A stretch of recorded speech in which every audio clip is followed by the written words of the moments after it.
السلام علیکم ورحمۃ اللہ وبرکاتہ۔ قاسمی جی کے تمام ناظرین و سامعین آپ کا استقبال ہے۔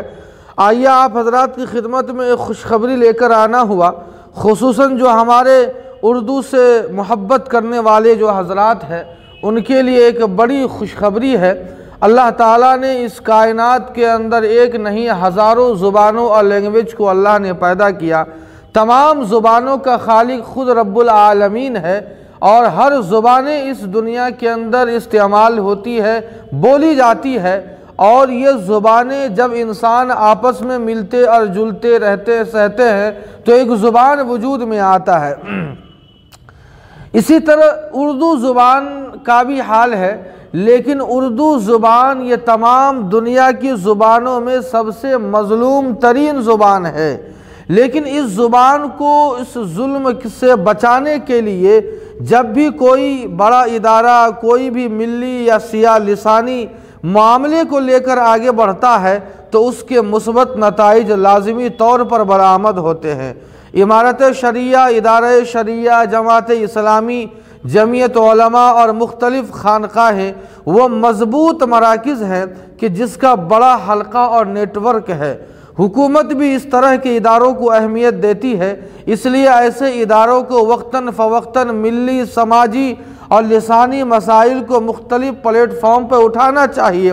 یہ خوش آئند بات ہے کہ 14 فروری 2021 بروز اتوار کو فلواری شریف پٹنہ میں امارت شریعہ نے حضرت امیر شریعت حضرت مولانا سید محمد ولی رحمانی صاحب دامت برکاتہم کی مضبوط قیادت میں اردو والوں کو اردو کے مسائل پر غور کرنے اور اس سلسلے میں آئندہ کا لائحہ عمل طے کرنے کے لیے مدعو کیا۔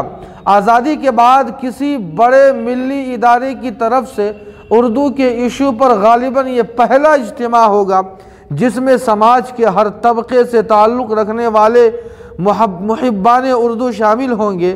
یہ بھی اچھی بات ہے کہ امارت شرعیہ کے ذمہ داروں نے قانون سازیہ اسمبلی اور کونسل کے ان کے اراکین کو بھی میٹنگ کا حصہ بنایا ہے جو اردو سے محبت کرتے ہیں اور اس زبان کی بقا اور تحفظ کے لیے کچھ نہ کچھ کرتے رہتے ہیں۔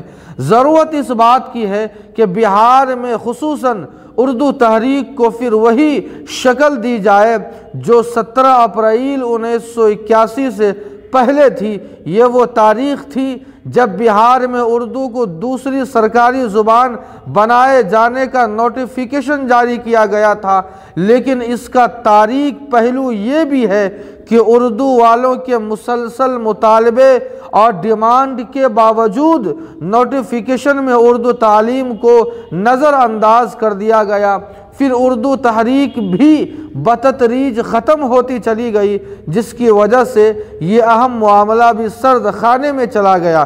اس لیے ہم اردو والے اس کے لیے براہ راست ذمہ دار اور قصوروار ہے، لیکن ایک عرصہ دراز کے بعد اردو کو اور اردو کی بقا اور تحفظ کو حضرت امیر شریعت کی شکل میں ایک مضبوط قیادت مل رہی ہے۔ ہم امید کرتے ہیں کہ اردو تحریک سے تعلق رکھنے والے ہمارے اکابر کے یکے بعد دیگرے ہم سے جدا ہونے کی وجہ سے جو خلا پیدا ہو گیا ہے وہ جلد ہی پورا ہوگا، اور اردو کی مضبوط آواز بہت جلد ایوان حکومت میں سنی جائے گی۔ اس سلسلے میں آپ کی کیا رائے ہے؟ کمنٹ باکس میں ضرور اپنی رائے کا اظہار کر کے شکریہ کا موقع عنایت فرمائے۔ اللہ پاک ہمارے اکابرین کی محنتوں کو اور کاوشوں کو اللہ قبول فرمائے۔ والسلام علیکم ورحمۃ اللہ۔